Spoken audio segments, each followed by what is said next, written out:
Le 23 avril 1971, à 16h22 précise, au cœur du désert glacial du Karakoum. Une équipe de géologues soviétiques perce le sol, mais ce qu'ils découvrent n'est pas une simple poche de gaz. C'est quelque chose de bien plus ancien, de bien plus profond. Pour contenir la fuite massive de méthane, ils prennent une décision fatale, y mettre le feu. Un feu qui ne s'est jamais éteint. Depuis 55 ans, ce cratère, surnommé la porte des enfers, vomit des flammes de 70 mètres de haut. 3 géologues ont disparu ce jour-là, engloutis par le cataclysme. Mais l'horreur ne s'arrête pas là. En 2023, des microsismiques ultrasensibles ont capté quelque chose d'impensable provenant des profondeurs, des voix humaines. Les voix des géologues disparus.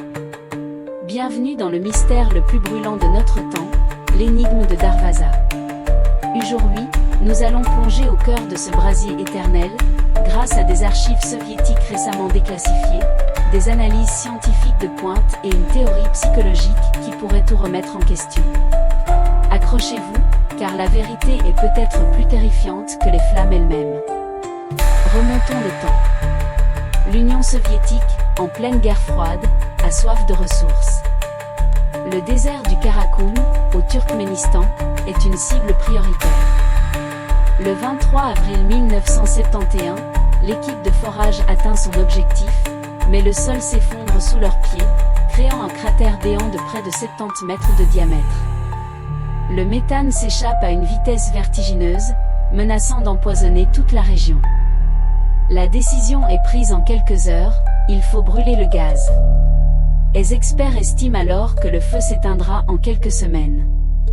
55 ans plus tard, il brûle encore.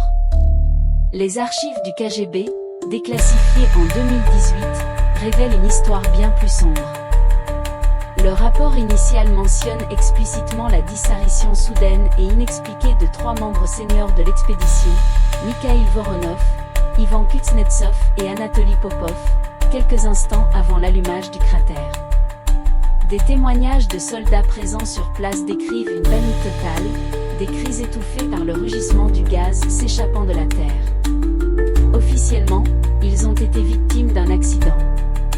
Mais les bobines sismiques d'époque, que nous avons pu consulter, montrent des anomalies étranges, des vibrations qui ne correspondent à aucun phénomène géologique connu, juste avant l'effondrement. Depuis 1971, on estime que plus de 60 milliards de mètres cubes de gaz naturel ont été consumés. La température au bord du cratère atteint régulièrement les 1000 degrés Celsius, avec des pics à 1600 degrés au cœur du brasier. C'est un enfer sur Terre, visible depuis l'espace. Mais au-delà du spectacle apocalyptique, Darvaza défie notre compréhension de la physique. Comment un feu peut-il brûler avec une telle stabilité pendant plus d'un demi-siècle, sans jamais faiblir, sans jamais changer d'intensité? C'est une anomalie thermodynamique. La deuxième loi de la thermodynamique stipule que tout système isolé tend vers le désordre, vers l'entropie. Or, la porte des enfers semble être un système d'une constance parfaite, un cœur qui bat au rythme d'un feu éternel. Les modèles géologiques prédisaient son extinction depuis des décennies, mais il est toujours là. Et puis, il y a le son. En 2023, une équipe internationale de géophysiciens a déployé des microphones de forage à haute sensibilité jusqu'à 800 mètres de profondeur autour du cratère. Leur objectif était de cartographier la réserve de gaz restant. Mais ce qu'ils ont enregistré a glacé le sang de toute la communauté scientifique. Des murmures. Des sons faibles, mais distincts, dans la gamme de fréquences de la voix humaine. Après des mois d'analyse et de filtrage, les experts ont isolé des fragments de phrases en russe. Des appels à l'aide, des noms prononcés en boucle. Les noms des 3 géologues disparus en 1971. Comment est-ce possible ? Le son ne peut pas se propager de cette manière à travers la roche solide sur une telle durée. Certains scientifiques avancent des théories audacieuses, parlant de résonance piézoélectrique dans les cristaux de quartz, qui auraient enregistré les voix au moment du drame et les rejoueraient à l'infini. une sorte d'écho fantôme, piégé dans la pierre. Mais aucune de ces théories n'explique la clarté et la cohérence des mots entendus. C'est ici que le mystère quitte le domaine de la géologie pour entrer dans celui de la psyché humaine. Et si Darvaza n'était pas seulement un phénomène géologique? Le célèbre psychanalyste Sigmund Freud a théorisé l'existence de pulsions de mort, thanatos, un désir inconscient d'autodestruction présent en chacun de nous et dans nos sociétés. Et si ce cratère n'était pas une porte vers un enfer littéral, mais une manifestation physique de notre inconscient collectif? Et si ce cratère n'était pas une porte vers un enfer littéral, mais une manifestation physique de notre inconscient collectif? Les flammes éternelles seraient alors le reflet de nos conflits internes, les voix fantômes, l'écho de nos traumatismes collectifs que nous cherchons désespérément à enfouir.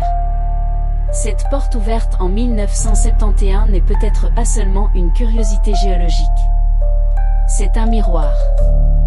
Un miroir de notre civilisation obsédée par l'extraction, la consommation et finalement, l'autoconsommation.